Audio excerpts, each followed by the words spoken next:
Bismillahirrahmanirrahim. Prof. Dato Dr. Ibrahim Abdullah, Deputy Vice Chancellor UKM, Industry and Community Partnership, Ms. Sona Ramesh, the US Embassy Kuala Lumpur, Prof. Dr. Anastuti Mukhtar, Director, the UKM Graduate Center, our distinguished panelists for today's forum, academician, participants, ladies and gentlemen. Assalamualaikum warahmatullahi wabarakatuh and a very good afternoon. Welcome to the UKM Graduate Center Forum Series 1 2018 with the title Movie Day Out and Forum. So without further ado, I would like to invite Prof. Dr. Anastuti Mukhtar, Director of UKM Graduate Center, to present her welcoming address. Please welcome. Thank you, Dr. Muhammad Razi, as MC for today. Yang berbahagia, Profesor Dato Imranko Abdullah, Deputy Vice Chancellor of UKM, Industry and Community Partnerships, Ms. Sona Ramesh, the US Embassy Kuala Lumpur, distinguished panelists, dear colleagues, postgraduates and undergraduate students, students from Asia Pacific University of Technology and Innovation, APU, all 42 of you, students from Pemata Pintar, ladies and gentlemen, good afternoon everyone. Salam sejahtera, salam satu Malaysia. On behalf of Universiti Kebangsaan Malaysia, it is my great pleasure to welcome all of you to our Green Campus in Bandar Baru Bangi. Welcome to our special session this afternoon, Movie Day Out and Forum, jointly organized by the Solar Energy Research Institute, SERI, the US Embassy, and of course the UKM Graduate Center. It is indeed an honor for UKM to be able to host this event, which involves not only students and academics from UKM, but also from many sectors and other universities. In fact, this is an international event, and according to our records today, we have registrations from more than 10 countries of origin today. So welcome, Malaysian participants. Welcome, representatives from Pakistan. Anyone? Yes, Pakistan, quite a number. Saudi Arabia, Azerbaijan, Yemen, Iraq, Bangladesh, Nigeria, Libya, Iran, and of course, the US. Thank you all for coming and realizing how important it is for us to work together for our future. I'm very glad that we have such an opportunity to learn about renewable energy together this afternoon. Ladies and gentlemen, we all know that energy is an essential necessity for our daily life. Fossil fuels consumption has increased and continues to be the dominant energy source for the modern energy services. And consequently, this causes climate change issues, and this is where renewable energy can play a key role as alternative energy source to address these issues. Transition from fossil fuels to renewable energy or a low-carbon future needs policy commitments from governments. And with these renewable energy commitments and policies, we will need to form a competitive market and involve the community and individuals to move forward. Are we ready? Education systems need to adapt to this transition. And one of the barriers to deploying renewable energy is training individuals with the skills needed for the renewable energy labor market. We need education to introduce the technologies at a young age, and we need research to introduce the latest developments in science and technology. So we're really happy to have the Mata Pintar students and the undergraduates and the postgraduate students as well today. And these are important, especially in preparing the younger generation, our future leaders, to be able to make wise judgments and decisions for a more sustainable living in the future. And in UKM, we are very fortunate to have academics, researchers, and very dedicated postgraduate students from two key research institutes like the Solar Energy Research Institute, SERI, and the Institute of Fuel Cell, who dedicate themselves for this course. Ladies and gentlemen, later we are going to watch a documentary film entitled Happening, a Clean Energy Revolution. And through this film, we will be learning from the American filmmaker James Redford about his journey to learn more about renewable energy.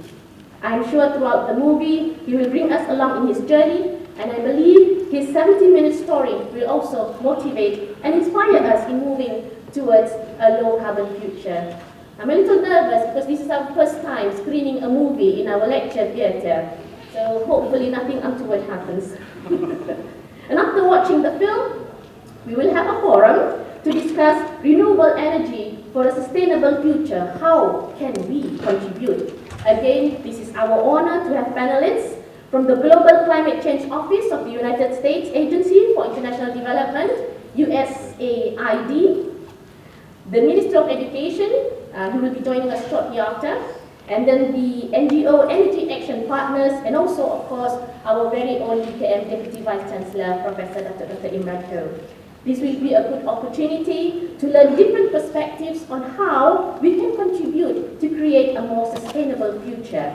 This is a platform where you may share your views, learning the government's policies and directions, experiences from the United States, or even what you as an individual can do. I am sure your active participations will accomplish a fruitful discussion. With this, once again, I would like to offer my sincere gratitude to all of you joining us this afternoon. A huge big thank you to Dr. Chan Hoyen from Surrey, Ms. Sona Ramesh from the US Embassy, and the one who's working behind the screen, Dr. Muhammad Razi, and the UKM Desert Center. Thank you very much for bringing this event to UKM, and I hope after this event we will all be ready to take up the challenges of energy transition for a low-carbon future. Wassalamualaikum warahmatullahi wabarakatuh. Enjoy the afternoon. Now, I would like to invite Ms. Sona Ramesh to the stage for speech, and we will start the movie after the speech. Please welcome. Good afternoon, everybody. Thank you to the University Kebangsaan Malaysia Solar Energy Research Institute and the Graduate Center for kindly agreeing to host this event with the United States Embassy. My name is Sona Ramesh, and I'm an economic officer at the US Embassy, and I focus on energy issues in my work here. You know, somebody once said that film is a universal language. It knows no borders, and everyone enjoys a good movie. So with that spirit today, I would like to welcome you to today's Movie Day Out event as we watch Happening, a Clean Energy Revolution, produced by HBO Documentary Films and the Redford Center. It's an NGO which uses the power of film to engage people through inspiring stories that galvanize environmental action. This film is an award-winning film that came out just last year in 2017. It has aired on television in the United States and been shown at numerous US and international film festivals. In 2017, it was voted the best environmental film at the New York Wild Film Festival. The film, as you'll see, chronicles what has been called the clean energy revolution happening in the United States. And the interesting thing about the film is that it talks mainly about states and cities across the United States, whether big or small, rural or urban. You know, everybody expects to hear about solar energy in places like California, San Francisco, but as you'll see in the film, it talks about the clean energy revolution happening in the unlikeliest of places that you would never expect in the United States. And it talks about how all these states and cities and communities have decided to move to renewable energy for a variety of reasons, not just the reasons that you would think. The director has called the film a film about a profound cultural and economic revolution that is unfolding. And it shows how politicians, business owners, NGOs, and everyday people have decided to use this new technology not only as a way to power their homes, but also as a way to create jobs, clean up the environment, and improve their communities and their lives. So thank you very much for joining us and for hosting us here today. So now the only thing we have to do, just sit back, relax, enjoy the popcorn, and enjoy the movie. Thank you. The Honorable Mr. and Madam panelists, distinguished guests, fellow students, ladies and gentlemen. Very good afternoon and thank you for staying with us. My name is Chan Hoyen. I'm a research fellow at Solar Energy Research Institute at University of Kebangsaan, Malaysia. I will be the moderator for the forum this afternoon. The topic of today's discussion is renewable energy for a sustainable future. How can we contribute? I'm sure after watching the movie, you may now have a few questions in mind that probably you want to ask. And now the forum could be where you can find answers. And okay, so without further ado, I would like now to invite our panelists to take turns to share their views and also comment on today's topic, renewable energy for a sustainable future. How can we contribute? So ladies and gentlemen, please welcome our first presenter, Dr. Alan Essen-Drab. Thank you, Hoyen. Hoyen made me promise that I would stick to 5 minutes, so I'm going to go through a few slides really quickly.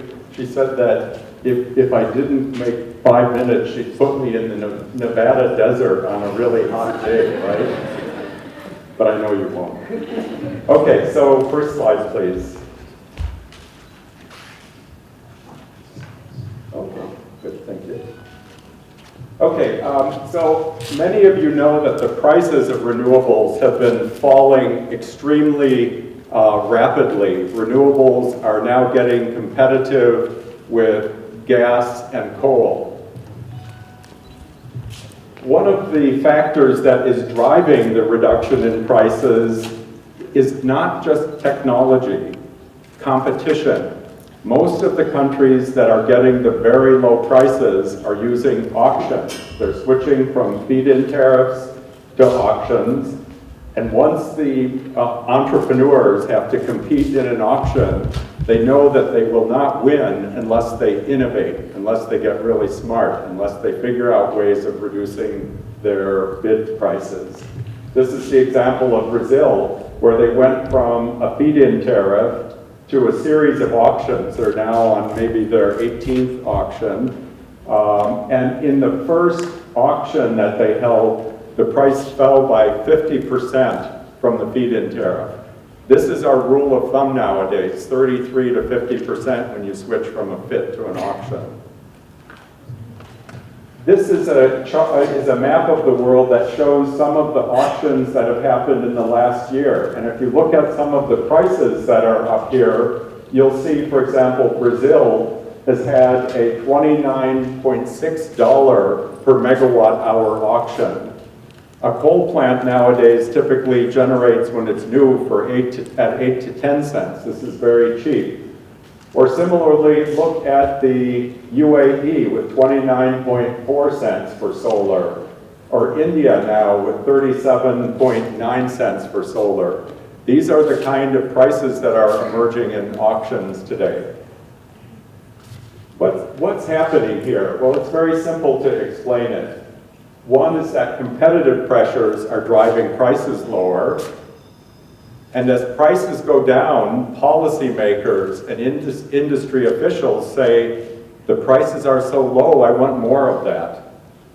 If the prices were high, the policymakers would say, go slow, we don't want much of that, just build the minimum amount. But when the prices drop to $30 a megawatt hour, and a coal plant would be $100 a megawatt hour, policymakers say, let's go ahead. The second thing that's happening is that these solar and PV industries are starting out as infant industries. In the beginning, they're expensive. They don't know their business as well. They're buying new equipment. As the volume goes up, the costs go down. It's just your standard relationship. As people buy more panels and inverters, the prices will go down. And as the prices go down, then the developers are able to bid lower prices in the auction. So this is a very understandable process. Now, one other point that I want to make to you today is that renewables are becoming cheaper than gas or coal generation in many countries. Not in all countries. It's not right to think that it's always cheaper, but in some countries. And that includes cheap coal countries like Australia and South Africa are considered cheap coal countries. And in those countries, in auctions, they're getting wind at prices that are substantially cheaper than both coal and gas. Same thing in South Africa. Wind and PV is cheaper than a new coal or a new gas plant.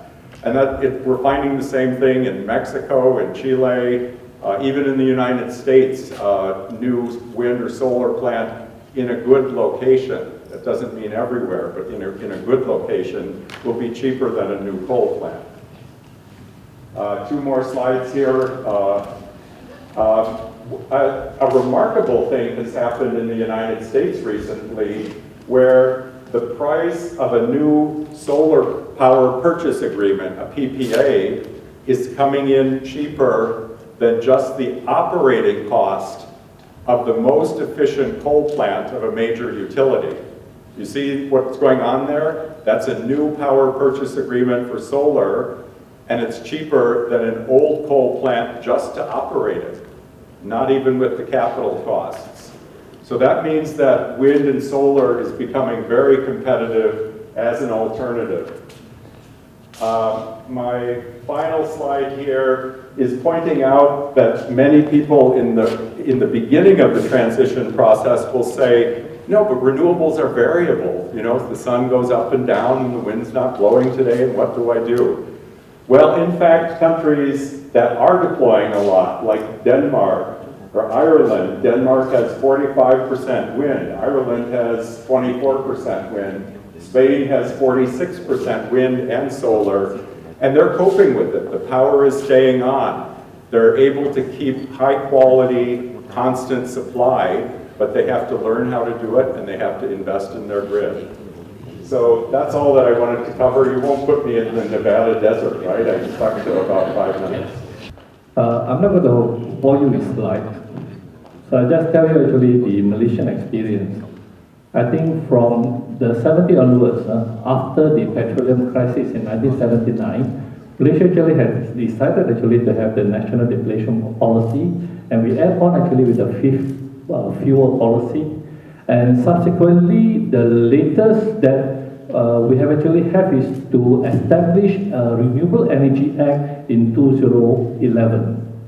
And with the establishment of a dedicated agency called Sustainable Energy Development Authority, SEDA, meaning to take care of the sustainable energy development in the country.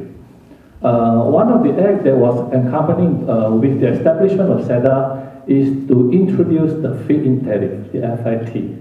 And basically the introduction of the FIT mechanism is to catalyze the growth of the renewable energy.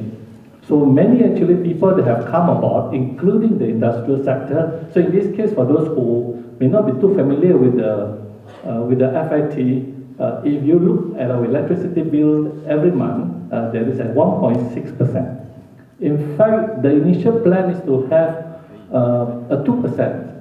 And in fact, we already got a cabinet approval to increase. Then the cabinet said, please do not raise it to 2% because general election is around the corner. So there is a possibility that after general election, we may increase the renewable energy from 1.6% to 2%. Or we actually increase it higher. The purpose actually of the feed-in tariff with the collection is to grow the renewable energy industry.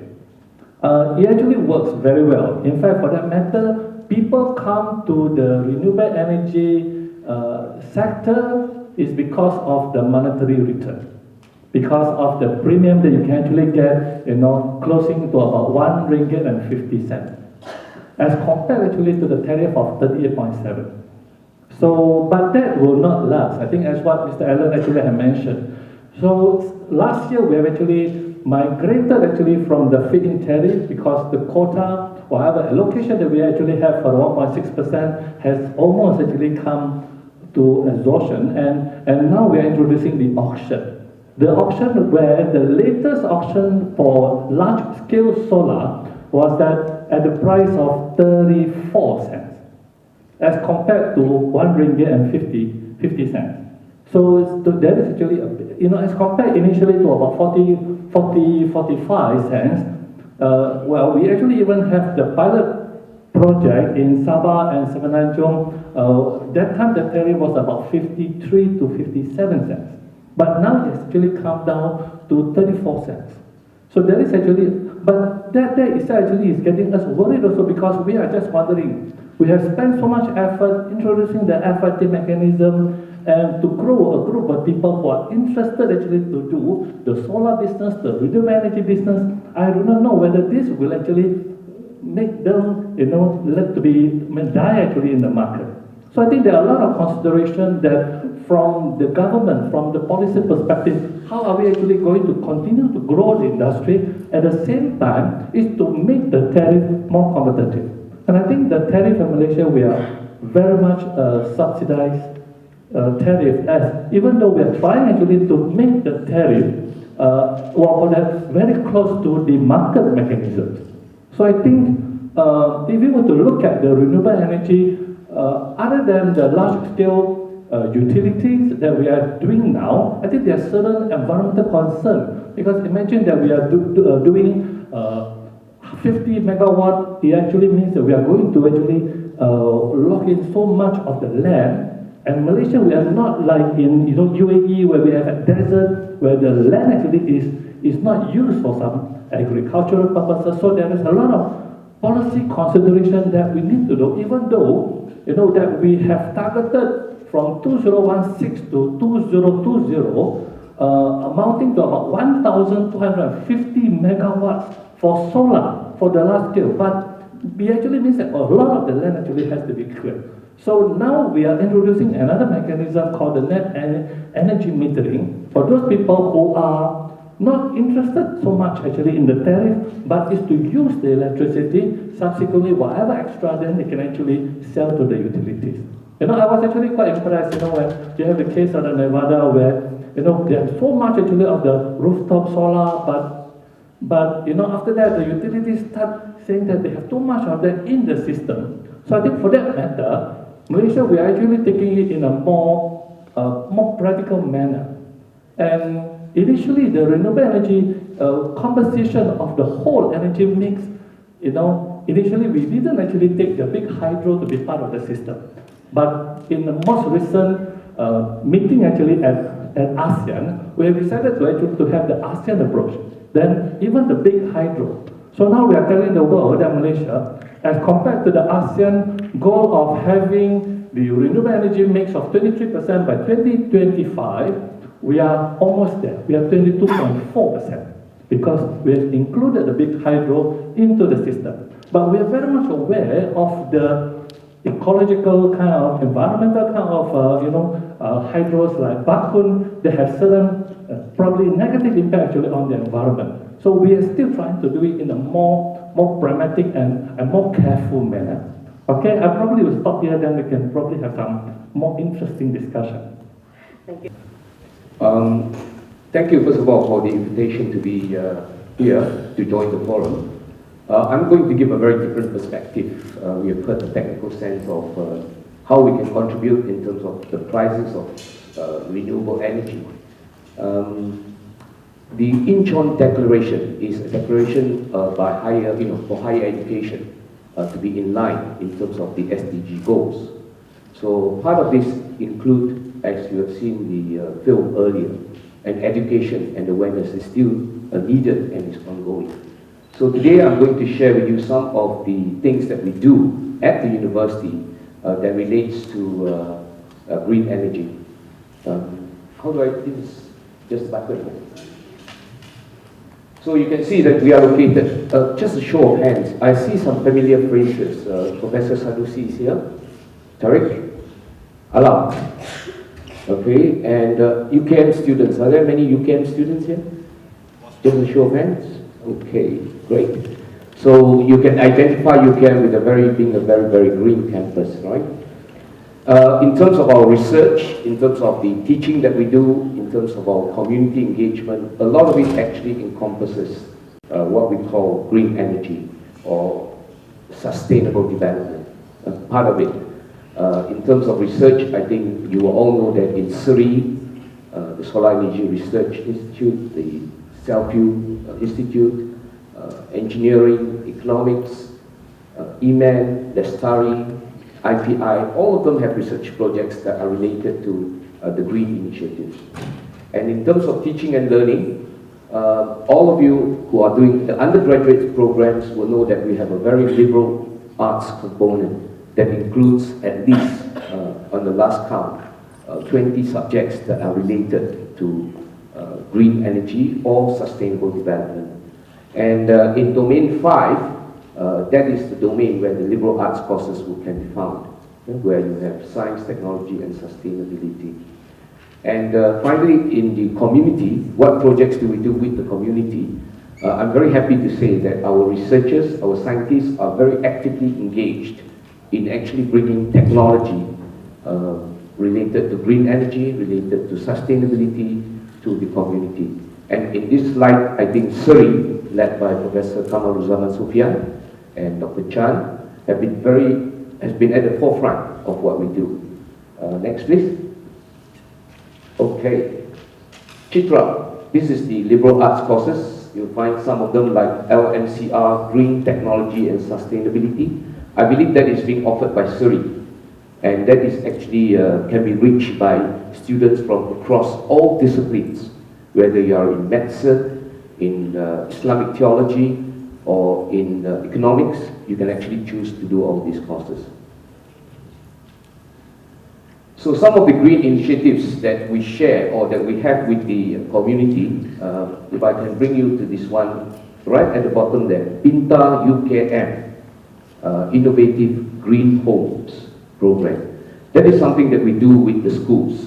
We have an initiative that we call Sekolah at UKM, or schools, UKM for the schools. And we have a list of about 80 projects, and I would say close to 30% of those projects are involving either green energy or sustainable development. The Pinta UKM IG Homes has been adopted in Kedah. Kedah uses it in all the school programs. So maybe Dr. Kazli would have been involved with the PPD in Kedah. And we also have program Masjid Lestari. Again, that is again about conservation of energy. It's about harvesting water. It's about waste management. So all those are all very important in terms of the entire landscape of the community. Every community will have a surah. You have the Green Rose, Sea Nature, or many more programs that are related. If you are interested to participate in any of these programs, to be a volunteer, to be part of the facilitating team, please contact the University Community Transformation Center, UCTC. Of course, in everything that we do need strategic partners. I'm very happy to say that in most of the programs that we conduct, we have our partners. Keta is on board. We are also friends of the Langat River. All of this have to do with the environment. This is a list of solar energy projects. Thank you, Dr. Chan, for providing this. PV production as a cottage industry, solar drying systems for marine and agricultural produce, a PICO hydro system for rural communities, green pasamala. I think this will be scaled up further.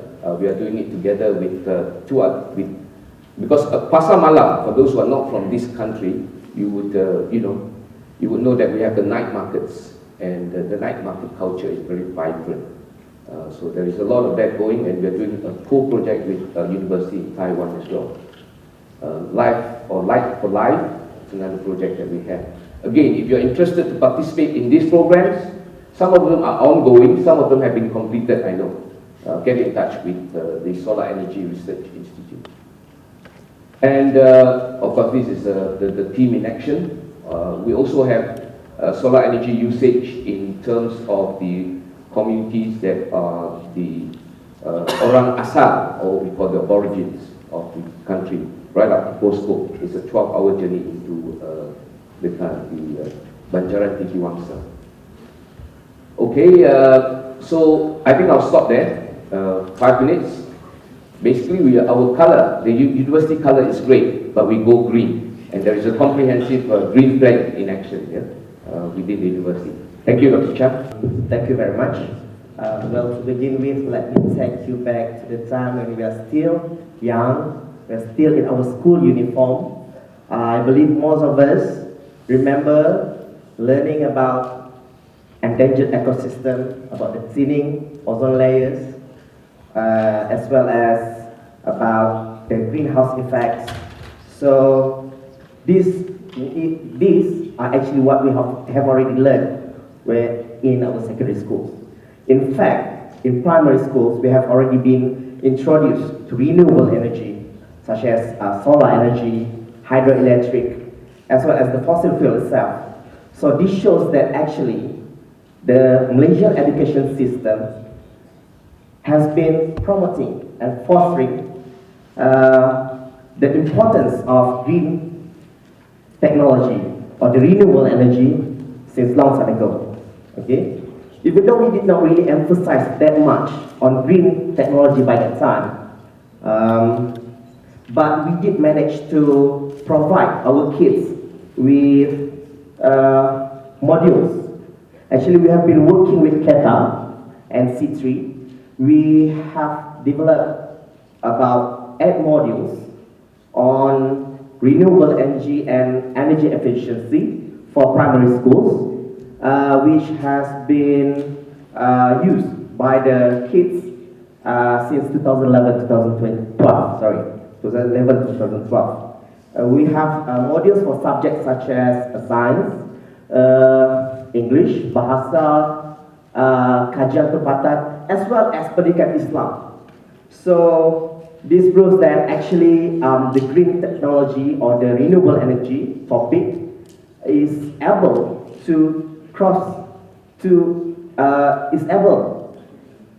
discipline across the subjects in our school system. We did not stop there. The good thing about the National Blue Ocean Strategy, or the NBOS, is that the government agencies are able to work together continuously whenever it's possible. We again work with CATA and C3 in developing another module, this time for the secondary schools. So we developed 10 modules, 2 modules each for science, biology, chemistry, physics, as well as Asas Kelestarian, which was formerly known as Lukisan Kejuruteraan.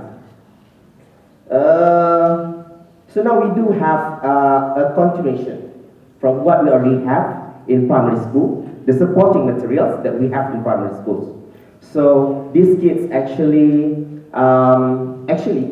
at the moment, we are still in the middle of training the trainers, which is actually reaching up to 2,500 teachers at the moment, and we are expecting that by the end of the year we will be able to expose these modules to all of our teachers.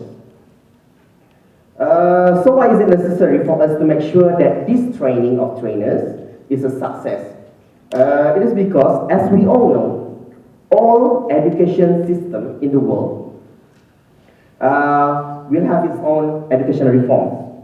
And for us, Malaysia, we have a 5 to 10 year cycle of educational reform. And we are actually in the middle of transforming the KBSM, the previous curriculum, into KSSM, which is actually the current curriculum. We started with the Form 1 last year, and we are expecting to complete the transformation by 2020 for Form 5 students. With that in mind, so we have developed the science syllabus as such that in 2020, all Form 4 students will be exposed with green technology knowledge in their teaching and learning experience. So we are proud to say that green technology in 2020 is not just an embedded topic per se, but it will have its own standalone learning area. So this is something new. Means that students will be spending more time learning, and they will be doing projects, especially on project-based learning on green technology. And for those planning on taking the vocational studies, they can actually have asas Kelestarian as an option, in which the name of the subject itself means the study of sustainability, which is interesting. Asas Kelestarian. Interesting, eh? So the ministry is also aware that the importance of developing the intellectual growth of the kids. We also have to complement it with their high interest in extracurricular activities. So that's why we have planned activities, programs for these kids by introducing clubs and societies such as the Nature's Club, STEM Plus, as well as having the Green Technology and Innovation Carnival or competition. What is way forward for us in the Ministry of Education? We hope that we can continue this love-hate relationship with Qatar.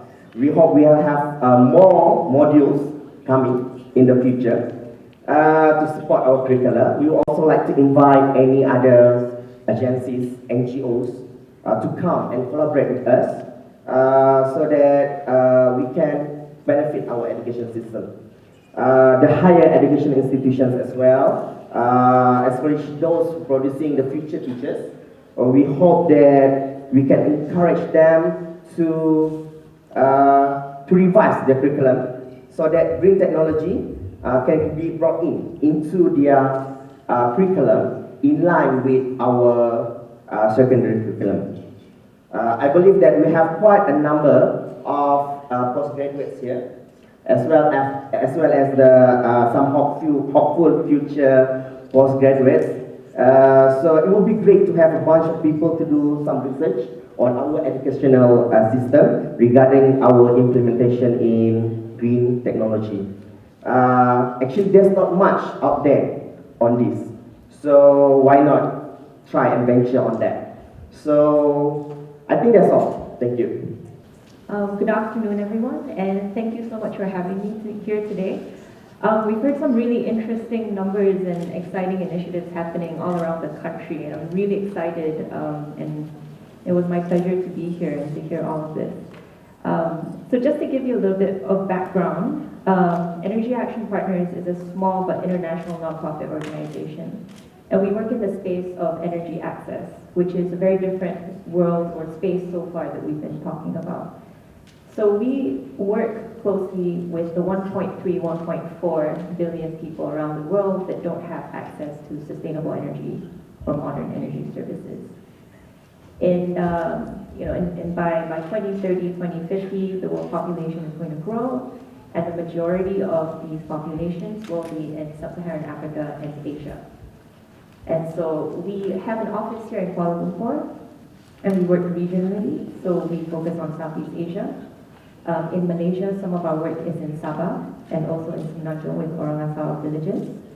And we work very closely with communities, nonprofit organizations, technology providers, focusing on small community-sized systems. And they're almost all renewable energy systems. So we work closely with energy practitioners all across Southeast Asia.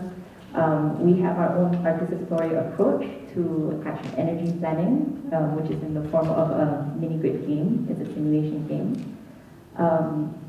And one thing that I've seen over the years that I've been working in this space is that many communities are actually already participating in this, clean energy revolution on their own, like building homegrown systems, sometimes financing them on their own as well.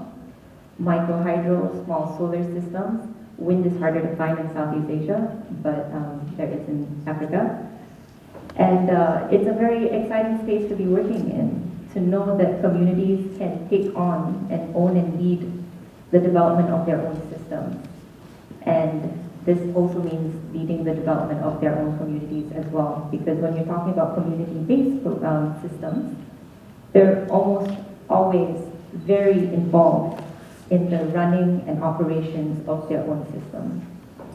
So that's a little bit of background of the work that we do, and I welcome any questions that you may have.